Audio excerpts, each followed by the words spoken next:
এটা আজকে এসছে ওকায়ার ব্যাটারি, ফ্লিপকার্ট থেকে অর্ডার করা, 4-5 দিনের মাথায় চলে এসছে। সেম ব্যাটারি আমি অ্যামাজনে অর্ডার দিয়েছিলাম, 1 মাসের মাথায় আসেনি। সেই গেট ইন্ডিয়ান ফেস্টিভ্যালে দিয়েছিলাম, বিগ বিলিয়ন ডে যখন চলছিল, এখনও পর্যন্ত আসেনি। রিসেন্ট আমি ক্যান্সেল করে ফ্লিপকার্টে দিয়েছি, ফ্লিপকার্টে 5 দিনের মাথায় চলে এসছে। আমার আবার 500 টাকা এক্সট্রা বাঁচ গেল।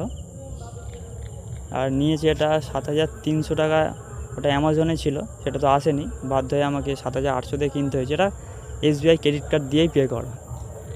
আর বলছিলাম, অ্যামাজনে এত বাজে কোয়ালিটি সার্ভিস, এই গেট ইন্ডিয়ান ফেস্টিভ্যালে যত বড় আইটেম আছে একটাও আসেনি। একজন আমাদের এখানে একজন ওই সোলার প্যানেল অর্ডার করেছে, তারও পর্যন্ত আসেনি, সেম এইরকম হয়েছে। সে ইএমআইতে কার্ডে করেছিল, তার ইএমআই কাটা গেছে, অথচ মাল আসেনি, এমন অবস্থা হয়েছে। তো এই অ্যামাজন থেকে একটু দূরেই থাকবেন, ফ্লিপকার্টে যথেষ্ট ভালো সার্ভিস। আমি যতদিন থেকে আমি এটা অর্ডার দিচ্ছি, 3-4 বছর হয়ে গেছে, কোনো প্রবলেম হয়নি, ঠিক আছে। আর এটা দেখা যাক কেমন কি ব্যাকআপ দেয়। নতুন কোম্পানিটা আগে থেকেই জানি, কিন্তু আমি ইউজ করছি আমাদের এখানে এই প্রথম। দেখা যাক কেমন কি ব্যাকআপ দেয়, কেমন কি চলে, কতদিন চলে, পরে আবার জানাবো। ধন্যবাদ দেখার জন্য, থ্যাংক ইউ।